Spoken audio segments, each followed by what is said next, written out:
Je reçois régulièrement des questions sur le reportage que j'avais fait avec M6. Alors c'était il y a un moment déjà, mais c'est vrai qu'à l'époque c'était la première fois que je passais sur un média national, c'était quelque chose d'assez fou pour moi. Et en fait aujourd'hui j'ai envie de revenir là-dessus, de vous partager justement les coulisses de ce reportage, comment ça s'est fait, est-ce que ça reflète vraiment mon parcours d'investisseuse, et aussi en profiter pour vous donner quelques enseignements pour vos projets IMO. Donc dans cette vidéo, on va reprendre ce reportage et je vais m'arrêter sur certains points pour vous partager la réalité derrière. Déjà, comment ça se fait que j'ai pu être contactée par un média comme M6 ? Moi-même, à l'époque, j'en revenais pas. C'était fin 2024.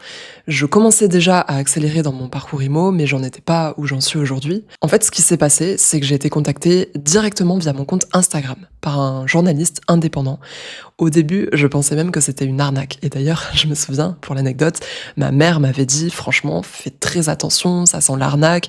Si tu vas voir ce journaliste, il faut absolument que tu sois accompagné de ton père. Elle avait vraiment peur pour moi. Et personnellement, j'attendais de voir ce que ça allait donner, mais j'étais vraiment pas convaincue que c'était réellement M6 qui allait faire un reportage sur moi. C'est dire à quel point ça semblait impossible pour moi. À l'époque, j'avais 9 biens immobiliers contre 19 aujourd'hui, mais surtout ce que j'avais fait, c'était de partager mes apprentissages, mon parcours sur Instagram depuis début 2023. Et c'est vrai que mon compte Instagram, petit à petit, il a commencé à prendre et je pense que c'est comme ça que j'ai pu être retrouvée par le journaliste indépendant M6. Bref, je reçois un message, au début je suis incrédule, je me méfie, mais j'appelle quand même la personne. Et là, il me dit qu'il va venir 2 jours sur place pour visiter mes projets IMO, pour m'interviewer, pour faire un reportage où il y aura plusieurs profils d'investisseurs et je serai un des 3 profils. Donc je finis par dire ok, on cale un week-end, c'était fin novembre, et la personne arrive et c'est là que le reportage commence. En Avignon, près du centre-ville. Pauline, 29 ans, veut acheter un logement pour investir. Elle a rendez-vous avec Sébastien, un agent immobilier qu'elle connaît bien. Salut Pauline, bonjour. Premier point que je trouvais important à relever, c'est justement cet agent immobilier, Sébastien Bourget, qui apparaît dans le reportage. Alors ça, c'est vraiment extrêmement important pour vous d'avoir un agent immobilier de confiance. Ce qui s'est passé, c'est que Sébastien a démarré son parcours d'agent immobilier à peu près en même temps que moi, j'ai démarré mon parcours d'investisseuse. Et il m'a tout de suite proposé un premier bien, c'est aller au bout, et en fait, on a appris à se faire confiance comme ça, petit à petit. Il a vu que je savais ce que je voulais. Moi, je voyais qu'il était vraiment fiable et qu'il me proposait des biens assez intéressants. Je pense qu'il avait compris vraiment le concept de rentabilité.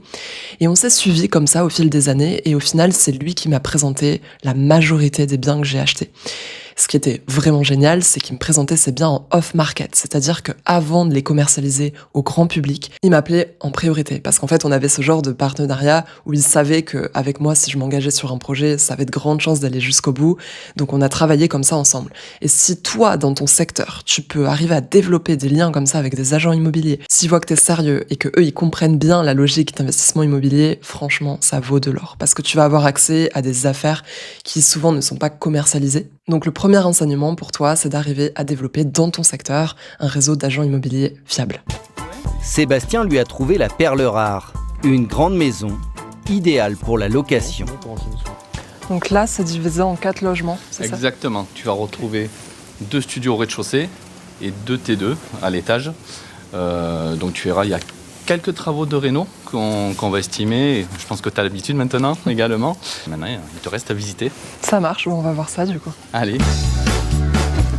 Pauline n'en est pas à son premier coup en immobilier. Depuis 4 ans, elle a déjà acquis 9 appartements qu'elle a mis en location. Alors cette maison, divisée en 4 appartements, je l'ai réellement achetée par la suite et honnêtement, c'est un de mes projets les plus rentables. C'est une maison que je loue entièrement à une association qui s'occupe ensuite d'y loger ses bénéficiaires, souvent des personnes en difficulté. D'ailleurs, j'avais fait une vidéo à ce sujet sur le fait de louer une association. Je vais te mettre quelques photos après travaux pour te montrer ce qui a été fait dans cette maison. Donc tu vois, donc l'expo de la maison est totalement tout exposé sud. Plein sud. Okay. Donc là, on est sur le plus petit des studios. Donc il fait quand même 25 mètres carrés. À l'étage, Pauline découvre un 2 pièces qu'elle voudrait déjà optimiser. C'est vrai que là, on aurait l'opportunité de faire un T3 si on séparait ici. Et on passerait d'un T2 à un T3 et qui est plus valorisé. Et on peut augmenter aussi les loyers grâce à ça. Tout à fait. Pauline flaire la bonne affaire. Alors elle va traquer le moindre défaut pour négocier le prix de vente à la baisse. Je regarde quand même les détails qui montreraient qu'il y a des travaux à prévoir. Ici, on a eu un problème d'eau, je pense, à l'étage. Je vois qu'il y a aussi un rafraîchissement global quand même de la pièce qui est assez vieillotte. Mais pas de quoi inquiéter Pauline, elle décide de faire une offre. Là, il y a vraiment eu une histoire de fou sur cette maison. Je vais te raconter. En fait, j'avais fait une première tentative avec une offre dans les 200 000 €, il me semble, pour 4 logements. Et le problème, c'est que à cette période, j'avais plusieurs demandes de financement en parallèle. Et malheureusement, j'ai pas obtenu le financement du premier coup. Donc, j'ai lâché l'affaire. Il y a un autre acquéreur qui s'est tout de suite positionné sur cette maison. Mais malheureusement, lui non plus n'a pas eu son financement. Donc là, vraiment, la vendeuse commençait à s'impatienter. Ça faisait des mois, voire je pense plus d'1 an qu'elle cherchait à vendre cette maison. Elle voulait absolument s'en débarrasser. Et moi, au moment où la maison est revenue à la vente, j'avais pu finaliser mes autres projets. Et je me suis dit, quand même, cette maison-là, elle est super intéressante. Il faudrait que j'arrive à me positionner dessus. Mais comment redonner confiance à cette vendeuse alors que j'ai eu une première fois un refus de financement? Et alors là, les amis, j'ai tenté un coup de poker. Mais vraiment, je vous déconseille de faire ça. J'ai fait une nouvelle offre sans condition suspensive de financement. Alors ça, vraiment, les amis, c'est proscrit. Il faut toujours que vous mettiez cette condition suspensive d'obtention de financement. Parce que là, finalement, tout s'est bien terminé. J'ai réussi à avoir mon crédit. Mais si je l'avais pas eu, j'aurais dû verser à la vendeuse une indemnité qui était proche des 20 000 € pour ne pas avoir mené le projet à terme. Mais l'avantage avec cette offre de paiement cash, c'est que je regagnais la confiance de la vendeuse. Je lui disais, je mets plus cette contrainte d'obtention de financement, celle qui m'avait fait défaut la première fois. Et en plus, j'en ai profité pour vraiment faire baisser le prix. On est arrivé à 170 000 €, alors qu'à la base, le bien avait été affiché 225 000, puis 205 000. Et au final, l'offre a été acceptée pour 170 000. Donc c'est vraiment une énorme négociation. Et ça, c'est vrai que c'est l'avantage avec les offres sans condition suspensive de financement. Alors attention, dans mon cas, si jamais j'avais pas eu mon crédit avec les banques classiques, j'aurais pu faire ce projet en marchand de biens, c'est-à-dire emprunter de l'argent à des investisseurs privés, faire l'achat-revente du projet et ensuite rembourser mes investisseurs à court terme. Et c'est bien parce que j'avais ce plan B en tête que j'ai pu faire une offre cash sans condition suspensive. Sinon, il faut jamais faire ça, ok? Moi, j'aime beaucoup ce produit. Ça correspond à ce que je recherche. Ouais. Il y a quelques travaux à prévoir, notamment dans le premier studio, avec de l'humidité à traiter quand même. Oui. Donc je pense que c'est un bien sur lequel je peux me positionner avec D'accord. une petite négociation. D'accord. J'imaginais autour des 190 000, donc une négociation de 15 000. Bon, c'est des travaux que je pense qu'ils sont, et voilà, ils sont conscients de ces travaux. Une parenthèse sur les travaux. Là, on était sur 4 logements qui étaient des studios et des T2 pour une surface totale d'environ 120 mètres carrés. Et les travaux, c'était surtout du rafraîchissement pour 3 appartements. Et il y en a un qui nécessitait un petit peu plus de travaux, refaire la salle de bain, refaire la cuisine. J'ai dû aussi refaire un escalier à l'extérieur pour que ce soit mis en accessibilité parce qu'en louant à une association, il fallait respecter certaines normes, certaines règles d'accessibilité.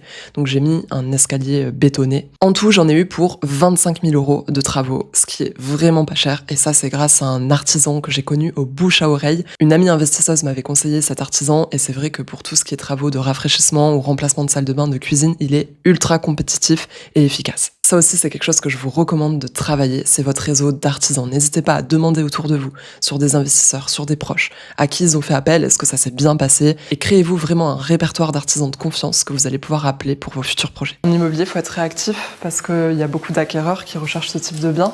Et là, je suis en capacité de faire une offre dès la fin de la visite parce que j'ai tout validé. Si son offre est retenue, Pauline pense dégager 2 000 € de loyer mensuel avec les 4 logements de cette maison. Voilà, au travail. Une fois de plus, ben écoute, je vais faire du mieux que possible, comme Ok. d'habitude. Et, On se tient au courant on se et tient au puis courant tu me dis ce rapidement. qu'en pense la vendeuse. Un autre enseignement que je voulais vous partager, c'est de ne pas hésiter à faire une offre d'achat très rapidement. Même si vous n'êtes pas 100% sûr du budget travaux, vous pouvez très bien prendre des photos, des vidéos de votre visite, les envoyer à vos artisans et demander seulement une fourchette de prix estimative. On ne parle pas encore de devis détaillé, parce que ça prend plus de temps, mais juste demander à l'artisan de vous donner une estimation grossière du prix des travaux. Comme ça, vous faites votre offre. Si c'est accepté, c'est là que vous commencez à affiner le budget travaux avant d'aller au compromis. Mais en tout cas, en immobilier, il faut être réactif, surtout sur des biens qui sont intéressants, qui sont rentables. Je vous conseille de ne pas perdre trop de temps à attendre les devis détaillés et faire très rapidement une offre. Et il faut bien garder en tête qu'en tant qu'acquéreur, l'offre ne vous engage pas. Vous pouvez très bien faire une offre et finalement vous retirer et ne pas aller au compromis. Ça n'aura aucune incidence. Bien sûr, je déconseille de le faire parce que ça vous décrédibilise, mais si vraiment vous avez fait une offre et que par la suite vous vous rendez compte de vices cachés ou de coûts de travaux qui n'étaient pas forcément visibles dès la première visite, là vous pourrez très bien renégocier en invoquant ce changement de prix que vous n'aviez pas anticipé. Ingénieure en travaux publics, elle espère pouvoir vivre bientôt de ses revenus immobiliers et quitter son emploi. Pour cela, elle mise tout sur sa dernière acquisition. Alors attention, l'expression « tout miser » sur cette dernière acquisition, c'est un peu gros. Évidemment que je mise pas tout sur simplement un immeuble. Et surtout, quand on fait de la location longue durée dans des zones qui sont pas non plus les plus rentables de France, il faut quand même accumuler un certain nombre de logements avant de se dégager vraiment une rente. Par exemple, moi aujourd'hui, j'ai 19 biens qui me génèrent à peu près 1800-2000 euros de cash flow tous les mois quand tout va bien. Donc non, pour moi, il ne faut pas tout miser sur une seule acquisition. Au contraire, il faut quand même en acheter plusieurs. Non seulement pour avoir un petit peu de cash flow à la fin du mois, quoique ça, c'est pas vraiment garanti. Déjà, si vous êtes à l'autofinancement, c'est bien. Mais surtout, pour enclencher un remboursement de capital conséquent qui va vous enrichir année après année, même si ça se voit pas tout de suite dans votre poche. Mais au moment où vous allez revendre les biens, c'est là où vous allez constater tout le remboursement de capital qui a été fait. Et à mon sens, c'est ça le vrai levier d'enrichissement en immobilier. Direction la petite commune de Saz, typiquement provençale, située à 15 km d'Avignon. Alors là, on est dans la maison de village qui est constituée de 3 logements. J'ai acheté ça il y a 5 mois et il y a en tout 150 mètres carrés. Son prix, 259 000 euros, auquel s'ajoutent 40 000 euros pour la rénovation. Salut Max. Salut. Tu vas bien? Ça va et toi? Ouais, tu fais les joints là du coup? Ouais, du coup là je termine les joints du plafond. Ok, nickel. Ça sera la 3e passe. Et demain ponçage, je pense, ponçage peinture. Super. Le gros œuvre est bientôt terminé. Et comme à chaque fois, Pauline supervise elle-même les travaux. Donc on fait comme ça? Ouais, de toute façon, on peut pas faire Non. autrement. Et autant il y aura peut-être allez, un 0,5, 15 Ouais. cm de jour, même pas. Non, je pense que c'est pas très grave. C'est bon? C'est pas On très valide? grave. On valide. Allez. Grâce à son expertise, pas besoin de faire appel à un maître d'œuvre. Pauline économise ainsi 5 000 euros sur son budget travaux. C'est vrai que moi, je fais le choix plutôt de superviser moi-même le chantier. C'est clair que ça demande du temps, des compétences, de l'énergie, mais ça m'économise finalement le coût d'un maître d'œuvre. Et en fait, sur les premiers investissements, quand on manque un peu de ressources, c'est mieux de faire appel à différents auto-entrepreneurs et de coordonner soi-même le chantier. Ça permet vraiment de réduire les coûts de travaux, plutôt que de faire appel soit à un maître d'œuvre, soit à des grandes entreprises tout corps d'État qui vont forcément chiffrer beaucoup plus sur les travaux. Donc là, au niveau de la plomberie de l'évier, on est OK. Tous les raccordements sont faits. Là, il me manquera à faire passer l'électricien pour pouvoir le raccorder. Donc le jeu, c'est toujours de pouvoir coordonner entre les différents artisans et qu'ils viennent au bon moment. Il y a 4 ans, pour son premier achat, Pauline a investi 5 000 euros d'économie. Aujourd'hui, avec tous ses appartements, elle parvient à récupérer une petite rente de 1 000 euros par mois, une fois payés tous ses crédits. Ce chantier-là, il est important pour moi parce que déjà, c'est le plus grand investissement que j'ai jamais fait. On est sur quasiment 300 000 euros.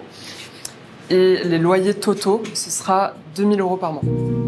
Elle gagnera donc 3 000 euros de loyer mensuel en tout, un revenu conséquent, qui va lui permettre de concrétiser son rêve. Attention, parce que là, on confond vraiment cash flow d'un côté, chiffre d'affaires de l'autre. Là, je disais qu'à ce stade, j'avais à peu près 1 000 euros de cash flow et que cet ensemble à Saz allait me générer 2 000 euros de loyer. Mais ces 2 000 euros de loyer, c'est bien un chiffre d'affaires et pas un bénéfice.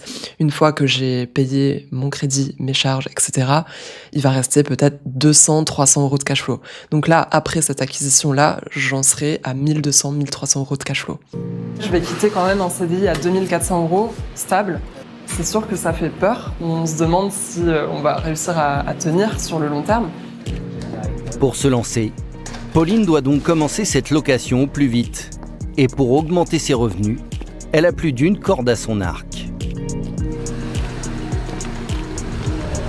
Il y a quelques jours, elle a annoncé au bureau qu'elle allait quitter son emploi d'ingénieur en travaux publics. Cet après-midi, elle est en télétravail dans sa maison, dont elle est propriétaire. Oui, allô? Oui, salut Marion, tu vas bien? Oui, ça va et toi? Oui, je te dérange pas? Non, non. Je voulais juste voir avec toi rapidement si tu avais pu voir le décret d'accessibilité? Alors, c'est ce que je dois faire là à l'instant. Du coup, c'est pas mal comme ça. Très vite, elle est confrontée à la réaction de sa collègue. Du coup, on nous a dit que tu partais a priori. Alors là, il s'est vraiment passé un truc de fou pendant le reportage, je vous promets. Le journaliste m'a demandé d'appeler devant lui une collègue, mais sans lui dire que c'était filmé. Donc moi j'ai appelé normalement ma collègue, je lui ai parlé du dossier en cours. Et ce qui s'est passé, c'est que en direct, elle m'a parlé du fait que j'allais bientôt partir. Donc ça, c'était vraiment une coïncidence. C'était très marrant que ça tombe pile au moment où M6 me filmait. Oui, c'est ça, effectivement, je vais partir fin mars. D'accord. Pour avancer sur des projets perso. Bon, c'est cool. On va falloir te remplacer, mais... Et oui, ouais, c'est sûr. Un véritable changement de vie pour la jeune femme. Merci, bon week-end. Toi aussi, bon week-end. Salut. À plus, salut. Et là, je vous avoue, les amis, quand je vois ça, je me dis que mon ancien job ne me manque pas du tout. Alors, c'est sûr, comme je le dis dans le reportage, j'avais un bon salaire, j'avais la sécurité de l'emploi, j'avais beaucoup de congés, beaucoup de souplesse, des collègues qui étaient très bienveillants, très compréhensifs, mais honnêtement, je m'ennuyais dans cette vie-là. Et c'est vrai qu'aujourd'hui, j'ai quand même des soucis, parfois des insomnies. Ça demande beaucoup plus d'énergie, de charge mentale, mais en aucun cas, j'aurais envie de revenir à cet ancien job. Et je suis très très heureuse du changement de vie que j'ai fait aujourd'hui. Il y a beaucoup de personnes qui me disent que c'est un super métier, que j'ai la sécurité de l'emploi, que j'ai beaucoup de vacances, ce qui est vrai. Mais j'ai eu envie d'autre chose au fil des années, d'avoir un peu plus d'indépendance, de pouvoir organiser mes journées comme je veux. Et puis surtout, tous ces projets de rénovation, en fait, ça m'a passionnée. Au fil des années, j'ai envie d'en faire plus et d'avoir 100% de mon temps dédié à ça. Pour pouvoir renoncer le plus rapidement possible à son salaire de 2 400 € par mois, Pauline s'est également lancée comme influenceuse dans l'immobilier. Comment estimer un budget travaux dès la première visite et être capable de faire une offre avant tout le monde? Voici ce que j'ai fait pour aménager une cuisine pour moins de 2 000 €. Je t'emmène avec moi. Les amis, je suis choquée. Je viens de comprendre l'importance du budget travaux dans le taux d'endettement. Et c'est ce qui fait que vous allez être bloqué ou non. Chaque soir dans son salon, elle installe tout le matériel nécessaire pour tourner ses vidéos. Voici pourquoi tu tombes systématiquement sur des entreprises travaux bien trop chères.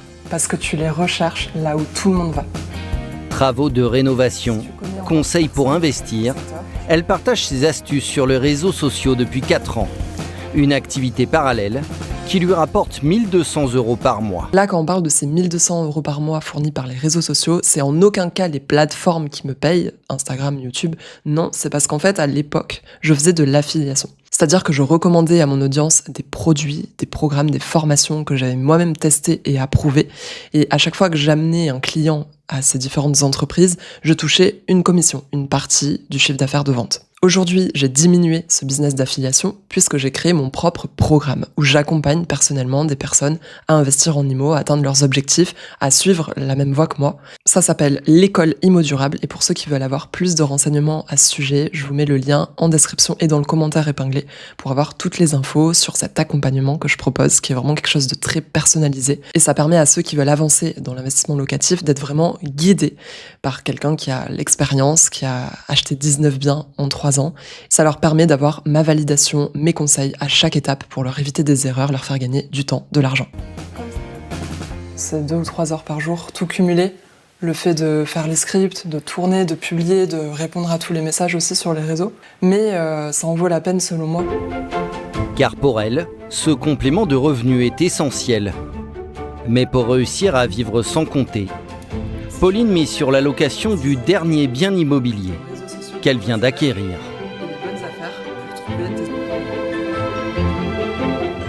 Ça y est, c'est le grand jour. C'est terminé, on va faire l'état des lieux. Donc là, je m'assure que tout est bien en place, tout est bien rangé. Grande nouvelle, Pauline a trouvé un locataire pour occuper cet appartement, l'un des 9 biens dont elle est propriétaire. C'est vrai que les chantiers, ça fait pas mal de poussière. Donc après, il faut nettoyer à fond pour que tout soit bien propre avant leur arrivée. Ce matin, elle a rendez-vous pour la remise des clés. Dans ce 2 pièces meublées, elle a tout prévu jusqu'au moindre détail.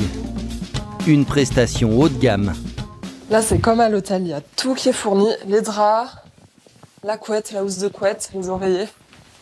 Par chance, son premier locataire fait partie de son cercle d'amis. Salut Ludo. Salut. Ça va? Un point sur le choix des locataires, parce qu'il y a plusieurs personnes qui m'ont dit « Non, mais il faut jamais traiter avec les amis, les proches, etc. » Bon, ok. Le point où je veux en venir, c'est que pour vos choix de locataires, indispensable de prendre une garantie loyer impayé. Alors, ma garantie préférée, c'est Visal, puisqu'elle est gratuite, et elle concerne automatiquement tous les jeunes actifs de moins de 30 ans. Et en fait, elle va vous rembourser en cas d'impayé de loyer. Je suis justement, en ce moment, en train de faire une démarche de remboursement, et Visal joue le jeu. Visal est en train de me rembourser. Donc ça, c'est génial, ça marche très bien, à condition que le bail soit bien conforme, et que toutes les informations données à Visal soient exactement les mêmes que celles qu'il y a dans le bail. Sinon, si vous n'avez pas ça, ne prenez pas forcément de garant physique. Parce que si le garant physique ne peut pas prendre en charge les impayés, vous pouvez rien faire. Donc pour moi, il faut prendre sinon une garantie loyer impayé payante. Et franchement, pour 15, 20, 30 euros par mois, ça vous protège. Croyez-moi, je suis en train justement de vivre ces impayés de loyer. En ce moment, c'est très compliqué. Et s'offrir une garantie loyer impayé, croyez-moi, ça vaut de l'or. C'est parti. Allez. Après 6 mois d'efforts, Pauline est fière de présenter le résultat de ses travaux, qui semble convenir parfaitement. Donc là, il y a la salle de bain qui a été terminée. Ok, ouais, ça fait sympa. Le fait que ça soit meublé, c'est quand même un confort parce que pour les déménagements, les choses comme ça, ça nous permet d'avoir moins de travail à faire et du coup d'arriver dans un appartement clé en main, quoi. Pari gagné. Son ami Ludovic est conquis. Il ne reste plus qu'à signer le bail. Donc paraphe, il te faut tes initiales et après la signature sur la dernière page. C'est rassurant d'avoir des locataires qui viennent de personnes qu'on connaît, de confiance, parce que ça évite les dégradations. C'est vrai que quand on loue en meublé, on a envie que nos meubles restent en bon état. Voilà, bienvenue. Merci Pauline. Félicitations. Avec ce nouveau loyer de 550 € par mois, Pauline gagne désormais 2750 € au total grâce à ses activités dans l'immobilier. Bon là c'est pareil, on confond évidemment le chiffre d'affaires et les bénéfices, c'est pas du tout la somme que je gagne parce qu'il y a un crédit derrière à rembourser, il y a des charges, donc attention, parfois il y a des raccourcis qui sont faits. Le chiffre d'affaires en immobilier, en locatif, est très loin d'être le bénéfice, gardez bien ça en tête. Allez, bon courage. De quoi avoir l'esprit tranquille.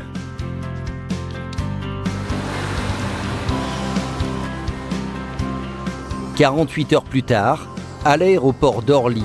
Ce qui s'est passé dans ce reportage, c'est que le journaliste, une fois qu'il a fait les 2 jours autour de chez moi, il a voulu revenir pour rajouter quelques séquences au reportage. Et en fait, c'était une période où je devais aller rejoindre ma mère à La Réunion. Et là, M6 m'a suivi dans le train pour aller jusqu'à Paris et même jusqu'à l'aéroport. Donc jusqu'au bout, j'étais interviewée, j'étais suivie. Il a quand même fallu que je monte dans l'avion pour qu'on termine le reportage. Sinon, ça aurait pu durer encore longtemps. Et puis là, je vous raconte pas parce qu'en plus, j'étais en retard pour prendre mon train. Le journaliste m'attendait justement sur le quai et attendait que j'arrive pour monter dans le train. Je suis arrivée en courant, en nage, hyper stressée et on est montés tous les deux vraiment à la dernière minute dans le train. Donc vraiment, c'était des péripéties qui apparaissent pas du tout dans le reportage, mais c'était assez folklorique. Valise en main et sourire aux lèvres, Pauline s'offre des vacances bien méritées.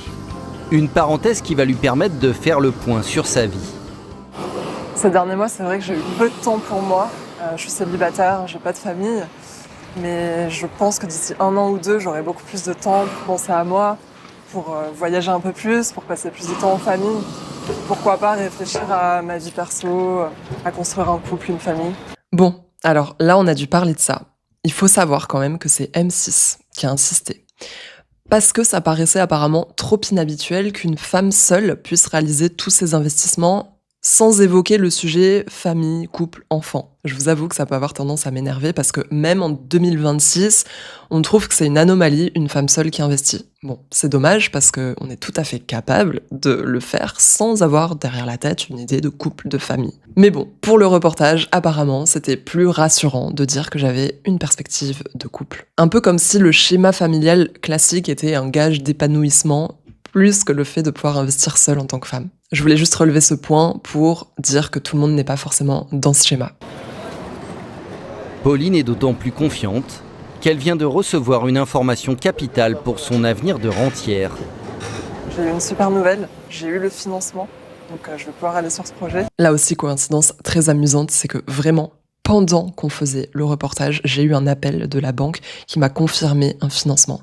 Bien sûr, j'étais folle de joie et j'ai pu en parler directement au reportage. En plus, c'était même pas par rapport à la maison qu'on avait visitée au début du reportage, mais une autre maison divisée en 3 lots qu'on était en train de faire financer avec ma mère. C'était le fameux moment où j'avais fait plusieurs demandes de financement en parallèle. Donc j'ai eu finalement le financement pour la maison de 3 lots et la maison qu'on avait visitée au début du reportage, j'ai eu le refus de financement qui m'a conduite après à faire cette offre sans condition suspensive. En mettant ces 4 appartements en location, la jeune femme compte toucher 2 000 € de revenus locatifs en plus par mois.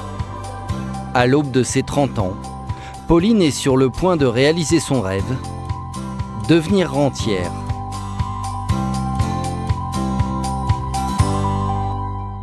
Et pour finir, ce terme rentière qui n'est absolument pas véridique, et puis même le titre du reportage, retraite à 30 ans, c'est pas du tout une retraite parce que je continue à travailler et même plus qu'avant quand j'étais salariée. Mais c'est simplement que maintenant je travaille par moi-même, pour moi-même, je construis mon patrimoine, j'anticipe ma retraite et j'ai tout mon temps maintenant pour développer d'autres activités qui me tiennent à cœur, comme le fait d'accompagner des personnes dans la réalisation de leurs objectifs immobiliers avec l'école Immo Durable et aussi le fait de réaliser des achats, rénovations, revente dans ma région. Voilà pour les coulisses et les anecdotes de ce reportage. J'espère que ça vous a plu et le plus drôle, c'est que quelques mois après, j'ai eu TF1 qui m'a contacté. J'étais encore une fois hyper étonnée que ça m'arrive. M6 puis TF1, alors qu'il y a 4 ans, j'étais absolument personne. J'avais 0 bien immobilier, 0 compte Instagram. Et là, il y a des médias nationaux qui s'intéressent à mon parcours. Donc honnêtement, je suis encore un peu sous le choc qu'il me soit arrivé tout ça. Mais en tout cas, je vais faire une prochaine vidéo où je commenterai pareil le reportage TF1, les coulisses, les apprentissages. Je vous dis à très vite pour la prochaine vidéo. C'était Pauline.